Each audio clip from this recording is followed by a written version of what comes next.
Olá, alunos do primeiro ano, tudo bem com vocês? Estamos aí, mais uma semana com os Planos de Estudos Tutorados de Minas Gerais, os PETs. Esse é o PET volume 4 de 2021. Lembrando que muitos de vocês estão aí voltando, para a escola no ensino híbrido, mas eu vou continuar fazendo os vídeos, então já se inscreva no canal, porque toda semana tem vídeo novo, beleza? Então já comenta também, curte, compartilha com os colegas de vocês. Agora pegue seu caderno e vamos juntos fazer as atividades dessa semana. Pessoal, essa semana a gente vai falar um pouco aí sobre o Antigo Regime. O Antigo Regime tem algumas características, Quais são as características? O PET chama atenção para a gente aí dessas 3 características. Primeiro, uma monarquia absolutista. Os reis tinham poder absoluto, poder total, controlando as esferas de poder aí. O mercantilismo, que vai ser um conjunto de ideias e práticas econômicas adotadas durante a Idade Moderna pelos países da Europa, que constituíram vastos impérios coloniais. Seu auge foi no século XVII e caracteriza-se por... E aí depois a gente vai ter as características aí do mercantilismo. Por enquanto, só é importante vocês entenderem que vai ser justamente esse controle da economia que os reis absolutistas vão ter.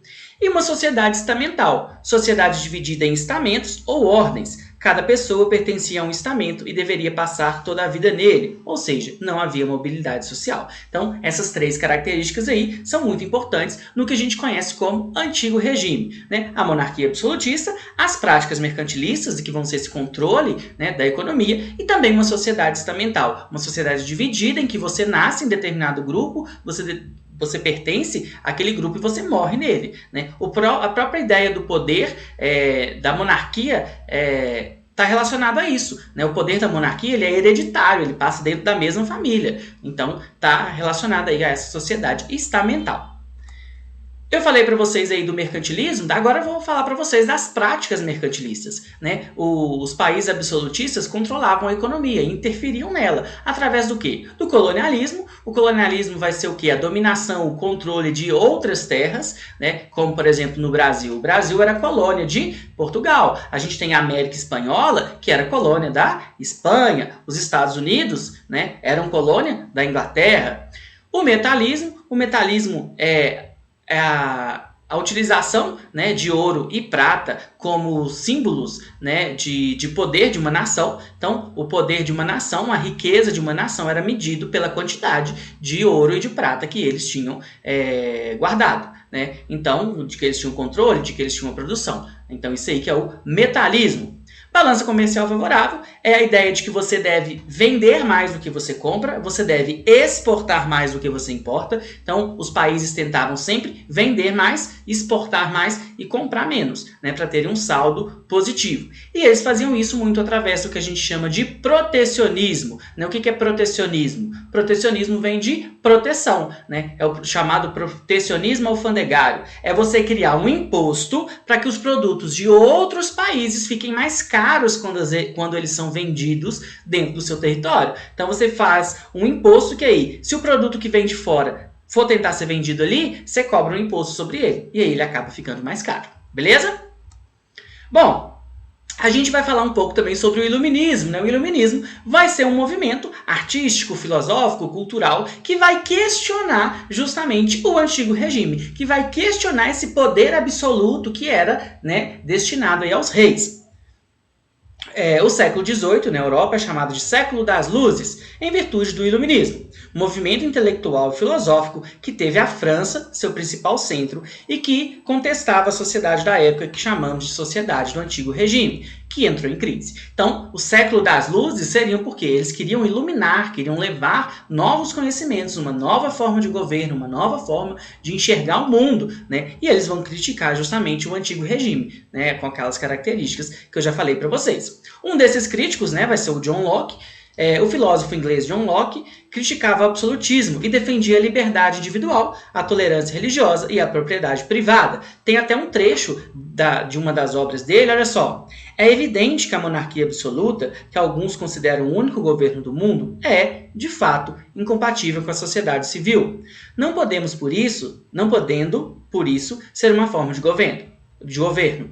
Sendo os homens, por natureza, todos livres, iguais e independentes, ninguém pode ser expulso de sua propriedade e submetido ao poder político de outrem sem dar consentimento. Então ele está criticando justamente o absolutismo monárquico, né, em que uma pessoa só detinha o poder todo. Bom, a gente vai ter também o liberalismo econômico.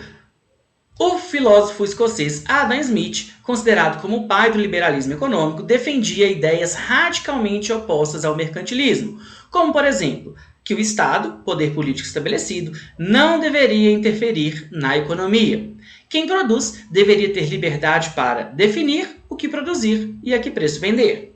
Do mesmo modo, os comerciantes deveriam ter liberdade para negociar o que quisessem e para definir os preços de suas mercadorias. Assim, a economia deveria ser regulada pela lei da oferta e da procura, o mercado. Ou seja, as necessidades dos consumidores é que deveria ser determinante para que os industriais definissem o que produzir e os comerciantes o que comercializar. Então, se a gente tem lá uma crítica ao poder, né, do absolutismo, o Adam Smith ele vai ter uma crítica justamente às práticas mercantilistas. Lembra das práticas que eu falei que o Estado interferia na economia? O Adam Smith vai defender aí o liberalismo econômico, que diz que o Estado, o governo, aquele governo não tem que interferir na economia. O próprio mercado vai se regular. Então, se você produz alguma coisa, você vai produzir mediante a quem vai comprar, né? Então você vai observar o que as pessoas querem, você vai produzir aquilo. Do mesmo jeito, se você vende alguma coisa, você vai vender pelo preço que você acha que as pessoas têm que pagar. Então, lei da oferta e da procura, né? O mercado é que dita as regras. O Estado não interfere. Isso aí é o que a gente conhece como liberalismo econômico. E o liberalismo político? O liberalismo político é a defesa da ideia de que o Estado, os governos estabelecidos, deve ter seus poderes e funções definidos e limitados por leis, normas gerais e a lei suprema de um país, a Constituição. Além disso, o Estado deve respeitar os direitos fundamentais e irrevogáveis do homem, como a vida, a liberdade e a propriedade. Essas ideias foram defendidas pelo filósofo inglês John Locke e pelos iluministas franceses como Montesquieu, Rousseau e Voltaire. Então, a gente tem aí, né, retomando mais uma vez, né, a fala do John Locke e também citando aí outros pensadores que vão criticar, né, o poder do absolutismo e vão propor novas formas, né, de organização política aí, ok? Movimentos de contestação. A elite de homens cultos e ricos das 13 colônias inglesas da América, que deram origem aos Estados Unidos, conhecia as ideias iluministas e sentiam-se massacrada pelo absolutismo e por sua prática mercantilista, assim como a elite da América Espanhola e da América Portuguesa. Somou-se a isso a opressão dos impostos que as metrópoles cobravam de seus súditos, que viviam nas colônias, e o rígido controle sobre o comércio e a mineração. Foi assim que, ao longo do século XVIII, aconteceram vários movimentos de contestação da ordem colonial e, já a final desse século, movimentos emancipatórios que visavam a independência. A Revolução Francesa, 1789-1799, acabou com o antigo regime, mudando completamente a estrutura das nações europeias e refletindo nas colônias da América. Então, o iluminismo que vai surgir na Europa, ele vai influenciar outras partes do mundo. Então, a gente vai ter aí o iluminismo influenciando a Revolução Francesa que vai colocar fim no antigo regime, né, na França, e essas novas ideias vão respingar para todo lado, né? Então, outras elites, outros grupos vão pegar essas ideias e colocar em prática de diferentes formas aí, ok? Bom, pessoal, agora vamos à melhor parte aí, né? Vamos às atividades. Vamos lá. Na número 1, no século XVIII, a crise do sistema colonial é parte da crise do antigo regime. Quais são as 3 características do antigo regime? A gente viu isso lá no começo, né? Monarquia absolutista, mercantilismo e sociedade estamental. As 3 características aí que o PET traz pra gente do antigo regime.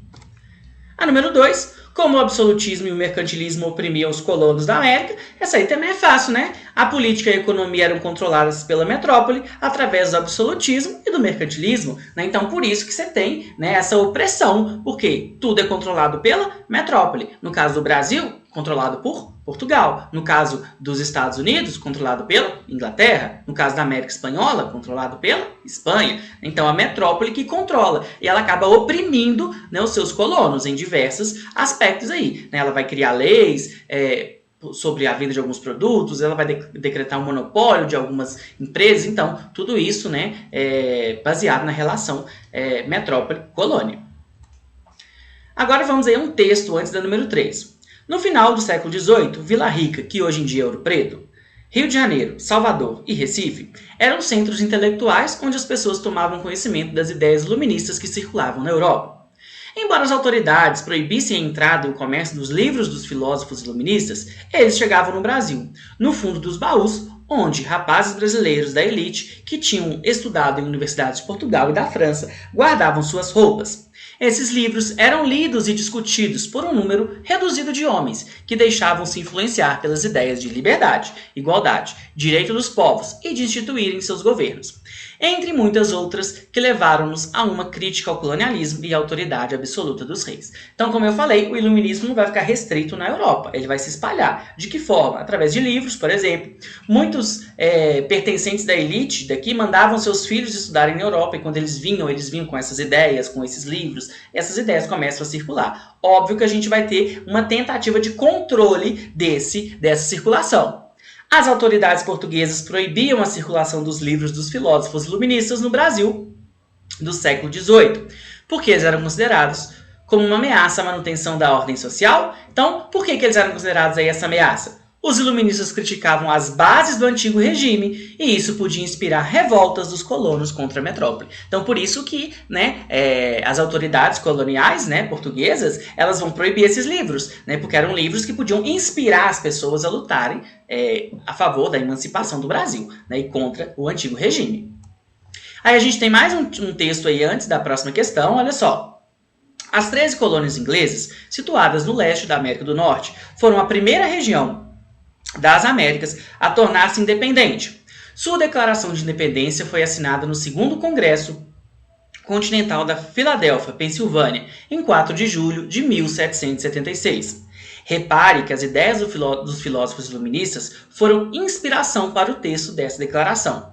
Leia alguns itens nesse contexto. Todos os homens nascem livres e iguais e são dotados pelo Criador de certos direitos inalienáveis, entre eles a vida, a liberdade e busca da felicidade. Os governos são estabelecidos pelos homens para garantir esses direitos e seu justo poder emana do consentimento dos governados.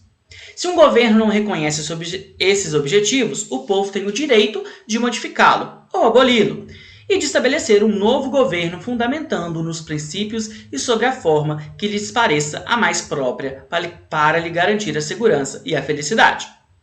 Quando uma longa série de abusos e de usurpação marca a intenção de submeter os homens a um despotismo absurdo, é de seu direito e dever rejeitar tal governo.